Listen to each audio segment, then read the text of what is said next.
You open your eyes, and the first thing you hear is the soft murmur of water. The Nile is flowing just beyond your doorway, carrying reeds, fish, and the whispers of a civilization that has thrived for thousands of years. The air is cool, heavy with the scent of damp earth and smoke from last night's fire.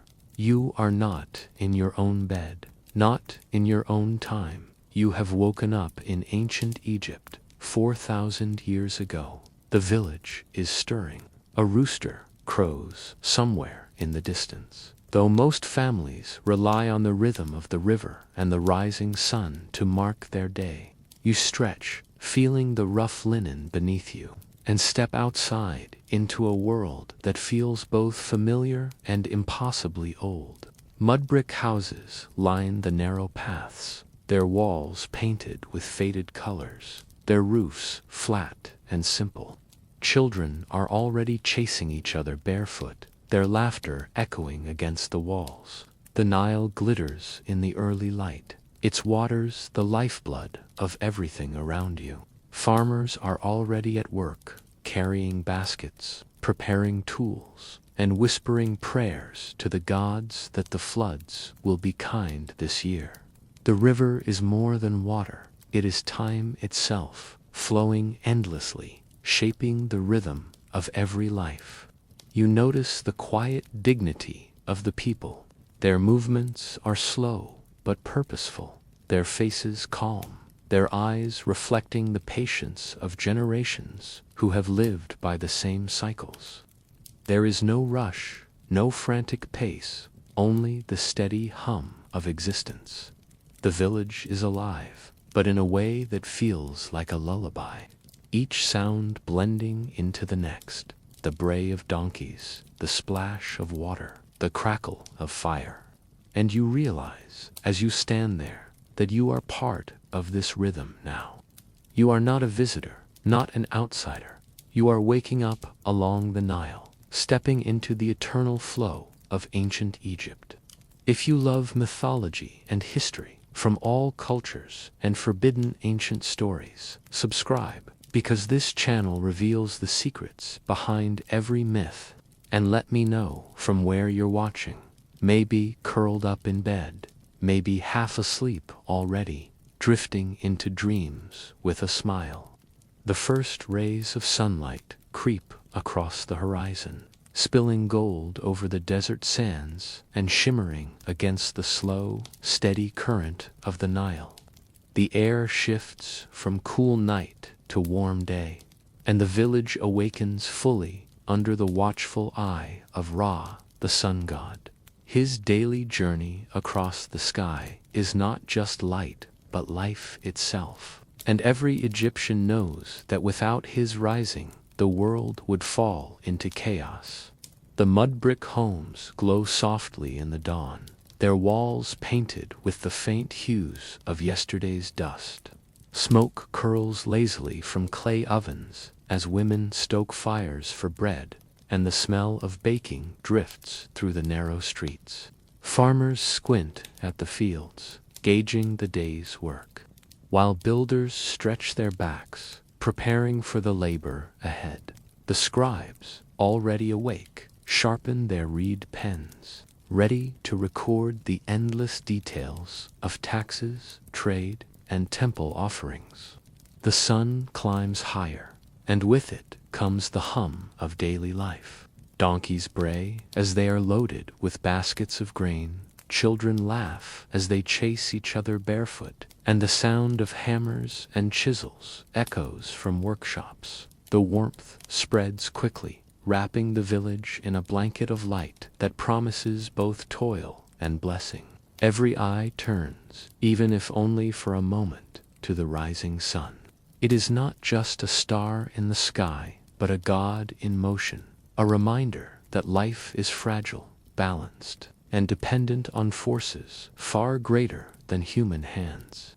The people bow their heads, whispering prayers of gratitude before stepping into the rhythm of the day. The morning sun over ancient Egypt is more than light. It is the heartbeat of the world, the signal that life continues, the promise that balance endures. And as it rises, so too does the endless story of the Nile, carrying humanity forward one golden dawn at a time. The village stretches before you, a patchwork of homes built from the earth itself. Mud brick walls rise in neat rows, their surfaces sun-baked and cracked, yet sturdy enough to withstand the desert winds. Each house is simple, square, and practical, designed not for grandeur, but for survival.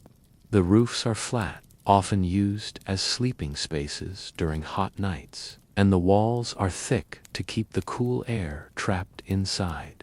Step inside one of these homes, and you find a single, large room, sometimes divided by reed mats. The floors are packed earth, swept clean each morning. Clay jars line the corners, filled with grain, beer, or water from the Nile.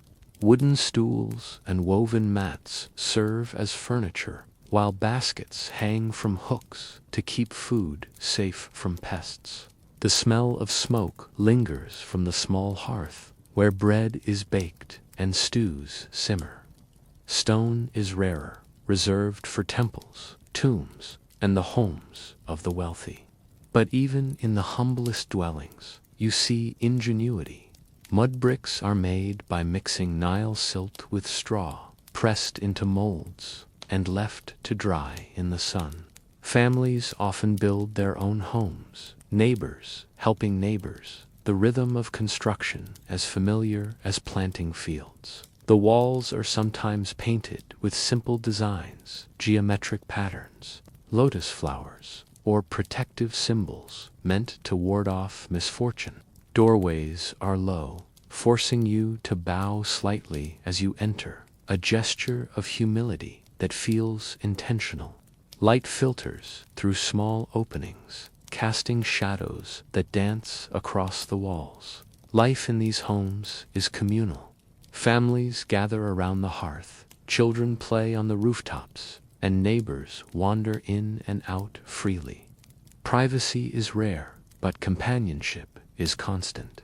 The homes are not just shelters. They are the heartbeat of the village, places where laughter, meals, and stories echo against mud and stone. As you walk through the narrow lanes, you realize that these houses, though modest, are monuments in their own way. They are built from the Nile's gifts, shaped by human hands and sustained by generations. They may crumble and be rebuilt, but their rhythm endures, just like the river itself. The Nile is not only the lifeblood of Egypt's fields, it is also the village's bathhouse. As dawn stretches into morning, men and women walk down to its banks, carrying clay jars, reed baskets, and bundles of linen. The cool water glitters in the rising sun, and the air smells faintly of silt and reeds. Washing is simple, practical, and woven into the rhythm of daily life. Villagers splash their faces, rinse their hands, and scrub their bodies with sand or natron, a natural salt that works like soap. Children giggle as they dunk themselves in the shallows, while mothers scold them for splashing too much. Hair is combed with wooden picks, sometimes oiled with castor or palm oil to keep it neat. Kohl is applied around the eyes, not only for beauty, but to protect against the glare of the sun and the sting of desert dust. Clothing is shaken out and beaten clean, then laid across reeds to dry. Linen garments, light and airy, are simple to wash and quick to wear again. Jewelry is polished, amulets are tied back around necks, and sandals are strapped on. Even the poorest families take pride in appearing neat, for cleanliness is not just comfort, but a sign of respect to the gods. The act of preparing for the day is more than hygiene. It is ritual. Each splash of water is a renewal, each stroke of coal a shield. each fresh garment a declaration that the day ahead will be met with dignity. The villagers step away from the Nile refreshed, ready to face the sun, the fields, the workshops, and the endless rhythm of life. The morning hum grows louder as everyone returns from the river, clean, dressed, and prepared. The village is awake, and the day has begun. The morning hum of the village is matched by the rustle of linen. Clothing in ancient Egypt is simple, practical, and perfectly suited to the desert heat.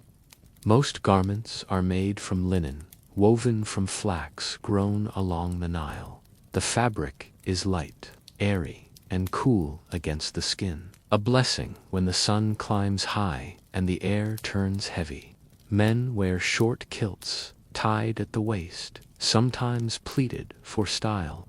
Women wear long, straight dresses, often held up by straps over the shoulders. The wealthy add adornments, fine pleats, dyed fabrics, or sheer overlays, but for most villagers, clothing is plain and functional. Sandals made of papyrus or leather protect feet from the hot ground, though many go barefoot, especially children who dash through the dust without care. Jewelry adds a touch of color and meaning. Beaded necklaces, copper bracelets, and amulets shaped like scarabs or eyes are worn not only for decoration but for protection. Kohl lines the eyes, both as a shield against the sun's glare and as a mark of beauty.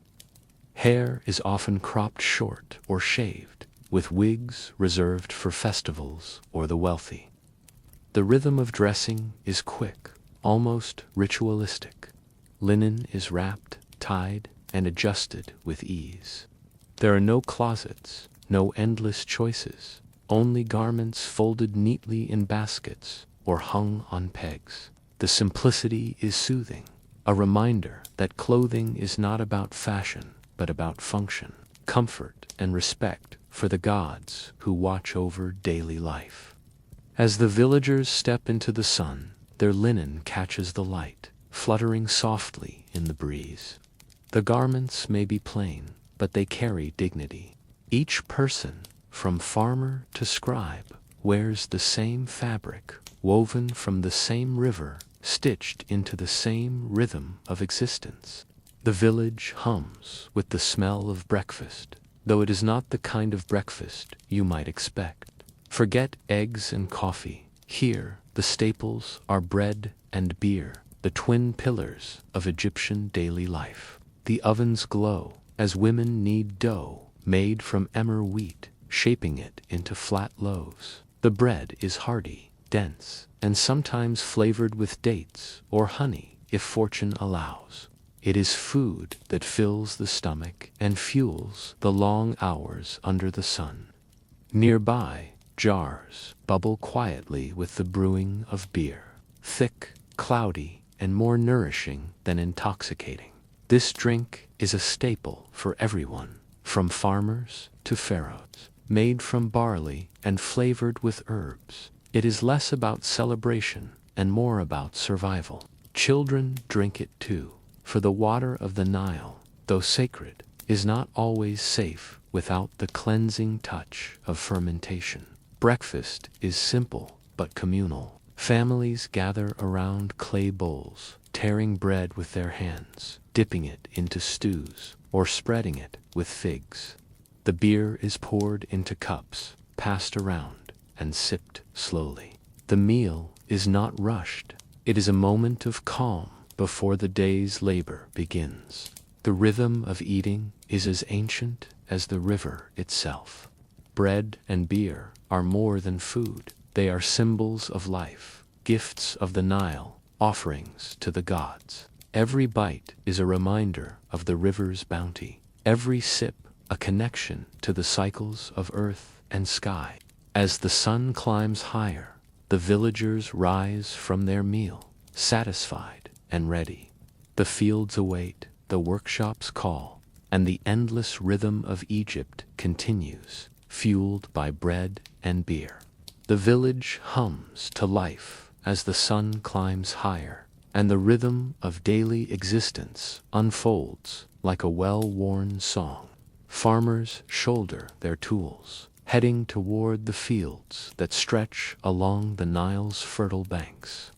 Builders gather near half-finished walls, their chisels ringing against stone, while scribes tuck reed pens behind their ears as they prepare to record the endless details of taxes, trade, and temple offerings. The streets are narrow and dusty, filled with the shuffle of sandals and the bray of donkeys. Children dart between houses, chasing each other with laughter that echoes against mud-brick walls. Women carry baskets of grain or jars of water balanced gracefully on their heads, moving with the ease of generations who have walked these paths. Work is everywhere. Farmers bend low over the soil, planting seeds in neat rows, their movements steady and practiced. Builders haul stones, their muscles straining under the weight, while craftsmen in shaded workshops carve wood, shape pottery, and weave linen. The scribes sit in quiet corners, scratching symbols onto papyrus, their work less noisy, but no less vital. The sounds of the village blend together into a chorus, the thud of hammers, the chatter of neighbors, the bleating of goats, and the splash of water carried from the Nile. It is not chaos, but harmony, each task fitting neatly into the rhythm of survival. Life in the village is simple, repetitive, and yet strangely comforting. Every person knows their role. Every action contributes to the whole, and the day unfolds with the steady certainty of the river itself. The village is alive, not with grandeur, but with the quiet dignity of people who live in balance with the land, the gods, and each other. The lifeblood of ancient Egypt flows not only through the Nile, but through the hands of its people. Farmers rise with the dawn, their bodies already accustomed to the rhythm of bending low over the soil. With wooden plows pulled by oxen, they carve neat furrows into the rich black earth left behind by the river's floods. Seeds of emmer, wheat, barley, and flax are scattered with practiced ease.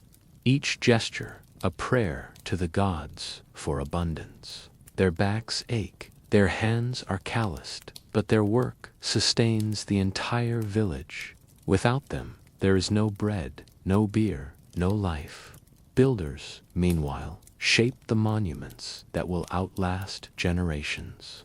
With chisels and hammers, they carve limestone blocks, hauling them with ropes and sledges across the desert sands. Sweat glistens under the blazing sun as they raise temples, tombs, and pyramids that pierce the sky. Each stone is placed with precision, aligned with the stars, for their work is not just construction, but devotion.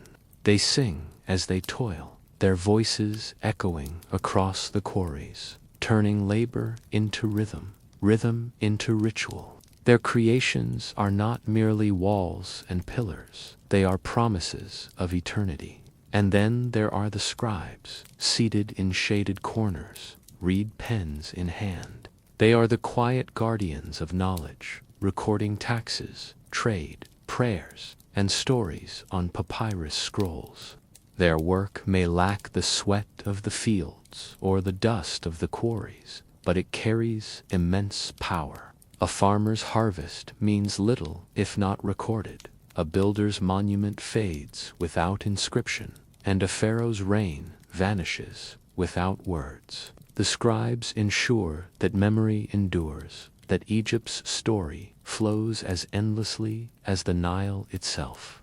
Together, these three groups form the backbone of daily life. Farmers feed, builders raise, scribes preserve. Each role is vital, each task woven into the fabric of survival. The village hums with their labor, the empire thrives on their devotion, and the gods watch as humanity fulfills its part in the eternal balance of Mat. The day stretches long and hot, and the Egyptian sun spares no one. Farmers bend low in the fields, their backs glistening with sweat as they guide oxen through furrows. The soil is rich but stubborn, and every seed planted feels like a small battle against the heat. Builders haul limestone blocks, their muscles straining as ropes creak and sledges grind across the sand. The rhythm of hammer against stone echoes like a heartbeat, steady and relentless. Craftsmen sit in shaded workshops, weaving linen, shaping pottery, and carving wood, their hands moving with practiced precision even as the air grows heavy. The scribes, though spared the physical toil, are not immune to the sun's reach. They sit in narrow rooms, read pens scratching across papyrus, sweat dripping onto their scrolls as they record taxes, trades, and temple offerings. Their work is quieter, but no less demanding, for the weight of memory rests on their shoulders. The village hums with effort. Donkeys bray under heavy loads. Children carry water jars to their parents, and women tend fires that bake bread for hungry workers. The sounds of labor blend together, the thud of tools, the splash of water, the murmur of voices, creating a chorus that rises with the heat. The sun is merciless, but the people endure. They know its rhythm, its rise and fall, its power to give life and to take it away. Work under the Egyptian sun is not just survival, it is devotion. Every seed planted, every stone lifted, every word written is an offering to the gods, a promise that life will continue, that balance will endure. And though the sweat stings and the muscles ache, there is a quiet dignity in the labor. The villagers move with patience, their bodies shaped by generations of toil, their spirits sustained by bread, beer, and the endless flow of the Nile. The sun may blaze, but the work never stops, for Egypt itself is built on the rhythm of human hands beneath its golden light. The rhythm of the village is carried not only by the farmers in the fields or the builders at the quarries, but by the women who keep the household alive. Their day begins before the sun has fully risen, tending fires, grinding grain, and kneading dough for bread. The smell of baking fills the air, mingling with the earthy scent of clay ovens. Children tug at their mothers' linen dresses, while baskets of laundry wait to be scrubbed at the riverbank. Women weave linen on wooden looms, their fingers moving with practiced grace, producing garments that flutter lightly in the desert breeze. They craft baskets from reeds, jars from clay, and sometimes even brew beer in large vessels, stirring the thick mixture with wooden paddles. Household life is a constant hum of activity, each task small but vital, each gesture part of the rhythm that sustains the family. They are also guardians of tradition. Amulets are tied around children's necks, prayers whispered to Isis for protection, and offerings placed at small household shrines. Women teach daughters how to grind grain, how to weave, how to prepare meals, while sons learn to carry water and tend animals. Knowledge flows quietly from one generation to the next, woven into daily chores, though their work is often unseen beyond the walls of mud-brick homes. It is no less essential than the labor of fields or temples. Without the bread, the linen, the care, and the wisdom of women, the village would falter.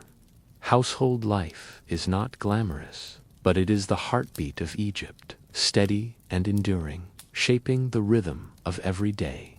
The laughter of children drifts through the dusty lanes of the village, a sound as timeless as the Nile itself.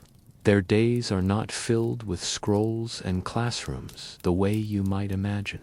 but with lessons woven into daily life. From the moment they can walk, children are apprentices to survival. Boys follow their fathers into the fields, watching how seeds are scattered, how oxen are guided, how water is lifted from the river with shadoofs. Girls stay close to their mothers, learning how to grind grain, weave linen, and prepare meals that will feed the family. Play is never just play. A child chasing a hoop made of reeds is practicing balance and coordination. A group of boys wrestling in the dust is learning strength and endurance. Girls weaving dolls from scraps of linen are rehearsing the skills they will one day use to clothe their families.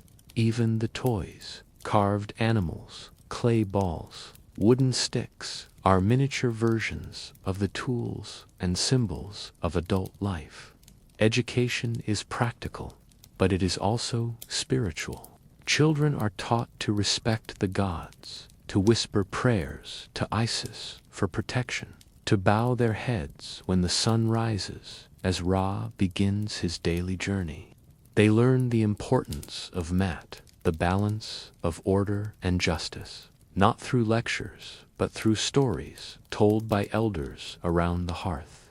These tales, filled with gods, monsters, and heroes, are the bedtime lessons that shape their understanding of the world. For a select few, the path is different. Sons of scribes or nobles may be sent to schools attached to temples, where they learn to read and write the sacred hieroglyphs. Their days are spent hunched over papyrus, reed pens scratching symbols that preserve the empire's memory. It is hard work, often tedious, but it opens doors to power and respect. Literacy is rare, and those who master it are elevated above the rhythm of ordinary life. Yet for most children, learning is lived, not written.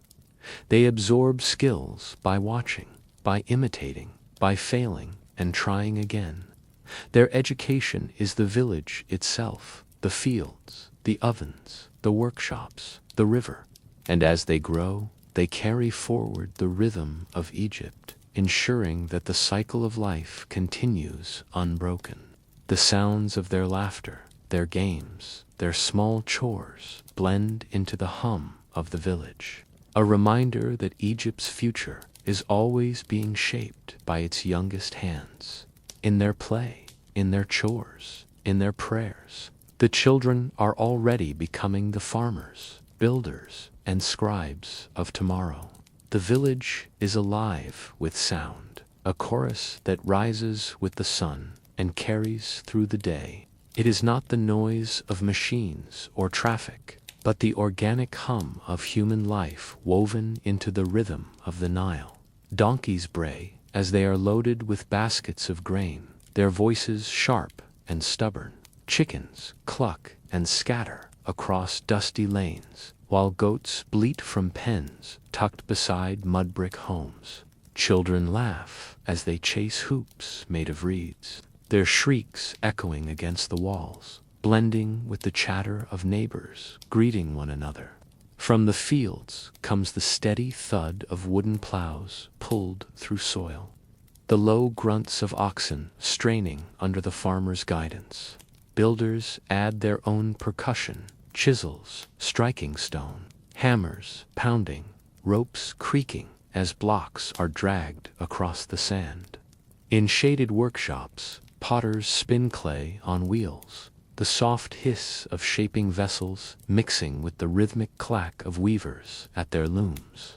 The scribes, quieter but no less present, scratch reed pens across papyrus, the faint rasp of ink, a subtle counterpoint to the louder labors outside. The air carries more than work. Women sing softly as they grind grain, their voices rising and falling like lullabies. Priests chant hymns in temple courtyards, their words drifting into the village like distant echoes of the gods.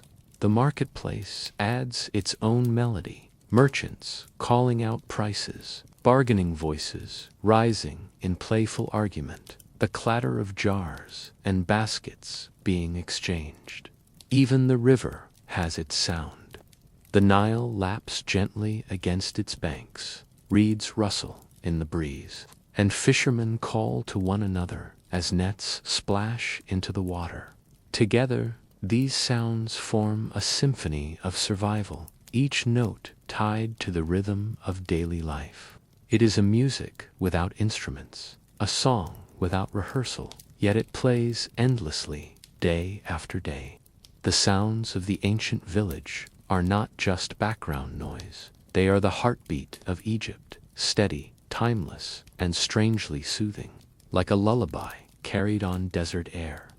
By midday, the village marketplace hums like a hive, alive with voices, footsteps, and the clatter of goods being exchanged. The dusty square fills with stalls made of reed mats and wooden tables, each one piled high with the essentials of daily life. Farmers bring baskets of onions, garlic, and beans fresh from the fields, their earthy scent mingling with the sweetness of dates and figs. Fishermen arrive with their morning catch, scales glistening in the sun, while potters display rows of clay jars, each one shaped with care and waiting to hold grain, beer, or oil. The air is thick with bargaining. Merchants call out prices, their voices rising above the crowd, while buyers counter with playful arguments, trying to shave a few copper pieces off the cost. It is not just commerce, but theater, a dance of words and gestures, where everyone knows the steps. Children weave through the crowd, clutching small toys carved from wood or clay, their laughter adding a lighter note to the chorus of trade. The market is more than a place to buy and sell. It is the social heart of the village. Neighbors exchange gossip as they weigh onions. Friends share news while inspecting baskets of grain, and priests wander through, reminding everyone to leave offerings for the gods. Even the scribes make appearances, recording transactions or collecting taxes, their reed pens scratching quietly while the chaos swirls around them. Small trade thrives here. A farmer might swap onions for a pot, a weaver might trade linen for fish, and a brewer might exchange beer for dates. Money exists, but barter is common, and every exchange strengthens the bonds of community. The market is not just about survival. It is about connection, laughter, and the rhythm of daily life. As the sun blazes overhead, the marketplace becomes a symphony of sound and color. Baskets of green vegetables, jars of golden beer, stalls of shimmering fish, and voices rising in endless negotiation. It is noisy, dusty, and crowded, yet strangely soothing, for in this chaos lies the heartbeat of Egypt's villages. By the time the sun reaches its highest point, the village slows.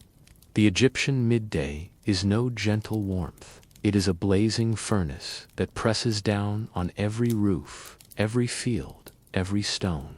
Farmers wipe sweat from their brows, builders set down their chisels, and even the donkeys bray less, retreating to whatever shade they can find. The rhythm of work pauses, replaced by the rhythm of rest.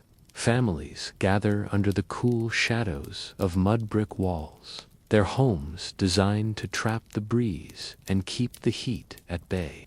Reed mats are spread across the floor, and clay jars of water are brought out, their surfaces damp and cool to the touch.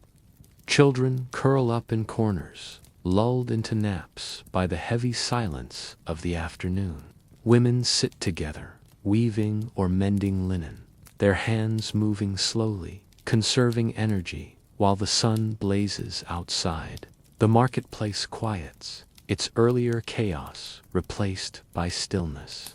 Merchants lean against their stalls, sipping beer or nibbling bread, waiting for the heat to soften before trade resumes. Even the temples fall silent, priests resting in shaded courtyards, their chants postponed until evening.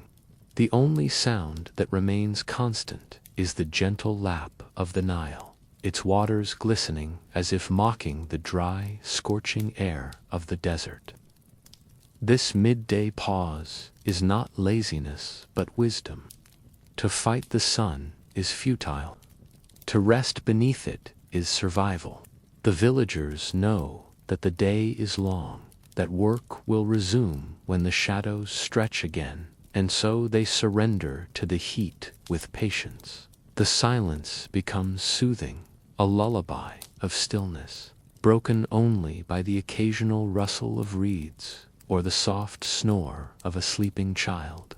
Midday rest is Egypt's secret rhythm, a pause that allows life to endure, a reminder that balance is found not only in labor but in stillness. And as the sun blazes overhead, the village breathes slowly, waiting for the cool embrace of evening.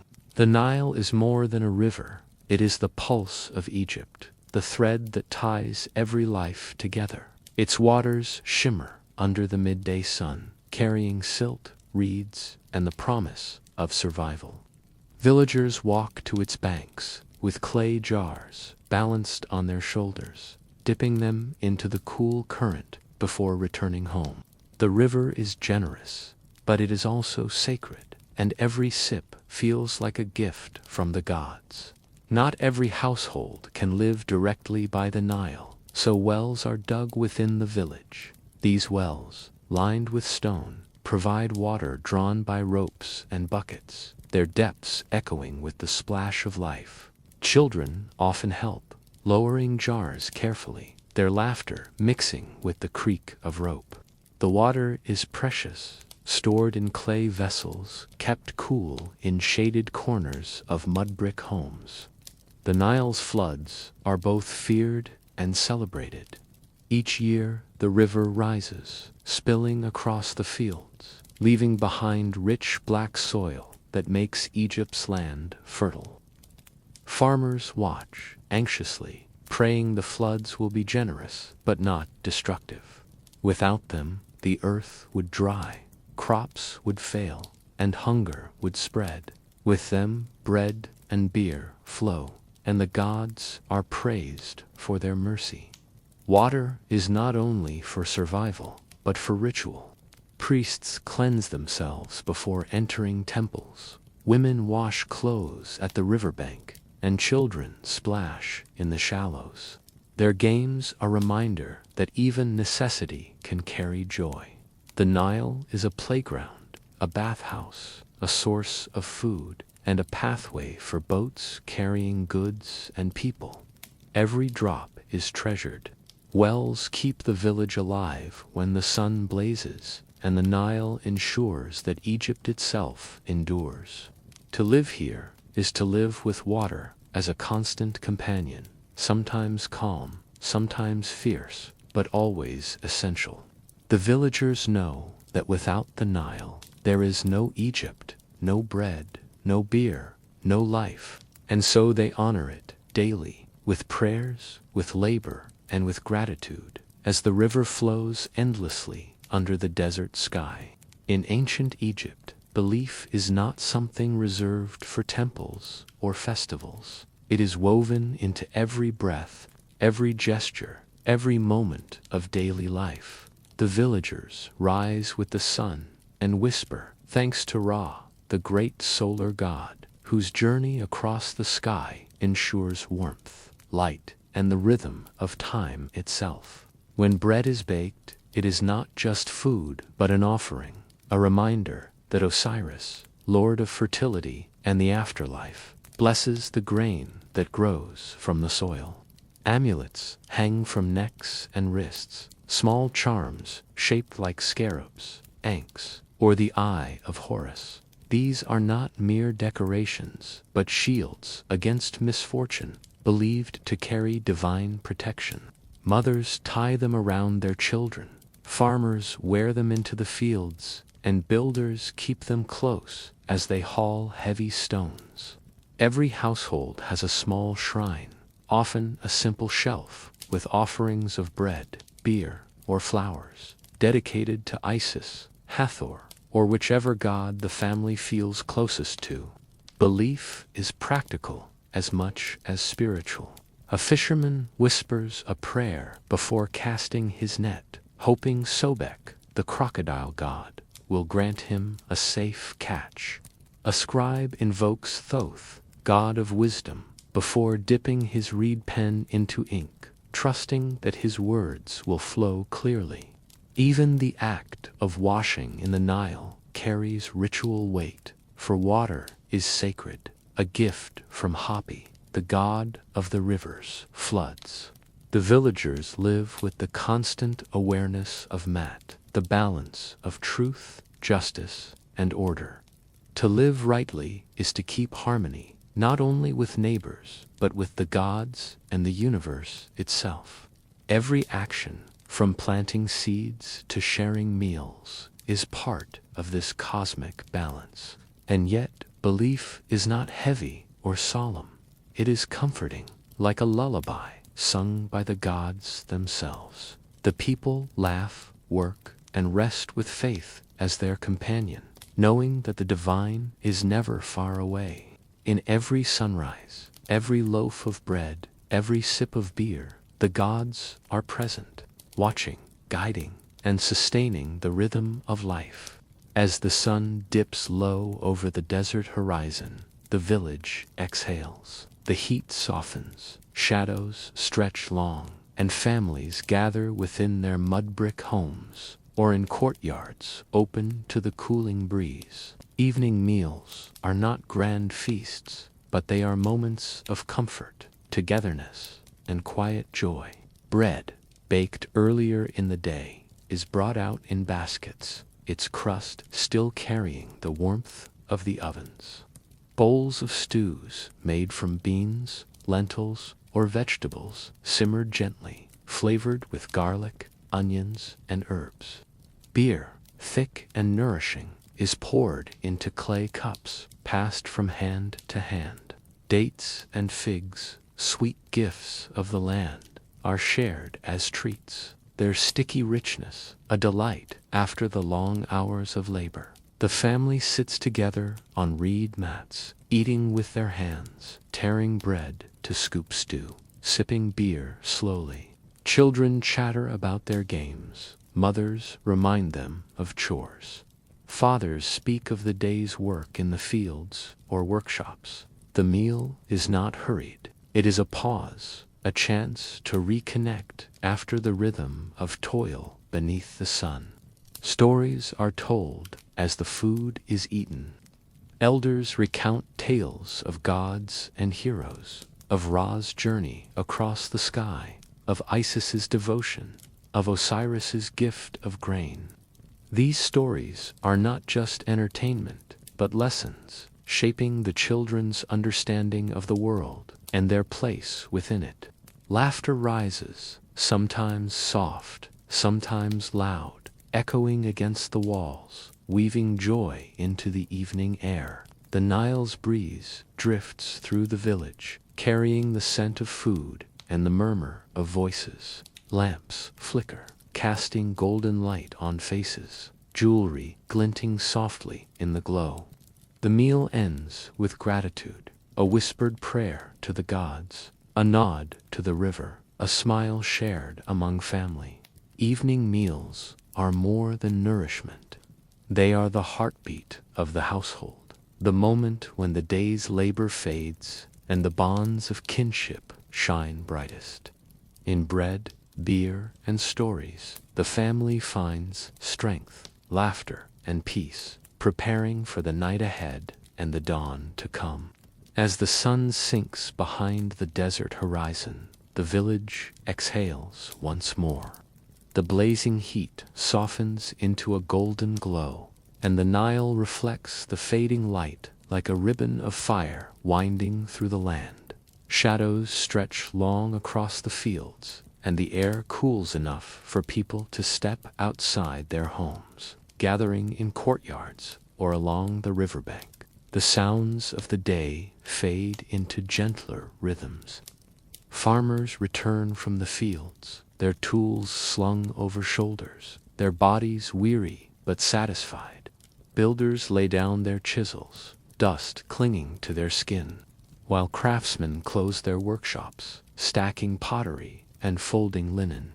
Children, still restless, chase each other through the lanes, their laughter ringing against mud-brick walls until mothers call them home. Evening prayers rise softly from households and temples alike. Families light small lamps, their flames flickering against walls, casting shadows that dance like spirits.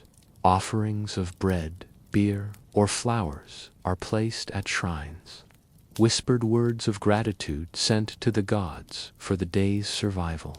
The village hums with a quiet reverence, as if the entire community pauses to acknowledge the divine balance of Ma at before night fully descends. The marketplace, once noisy and crowded, grows hushed. Merchants pack away baskets, animals are led to pens, and neighbors linger in conversation, sharing gossip or laughter before retreating indoors.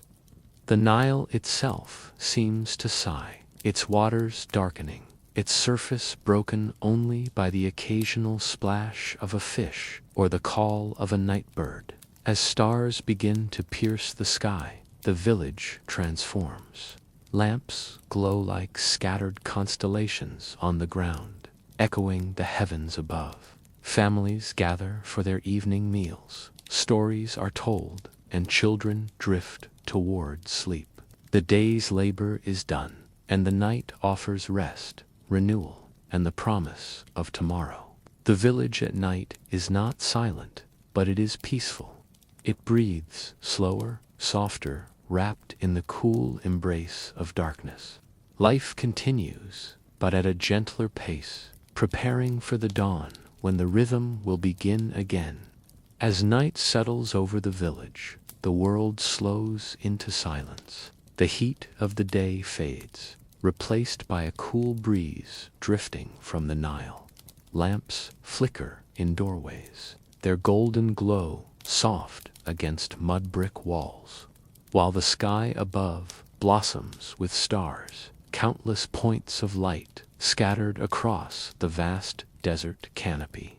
The villagers, weary from labor, step outside to breathe in the night, to let their thoughts wander beneath the heavens. Families sit together in courtyards, the day's noise replaced by gentle conversation.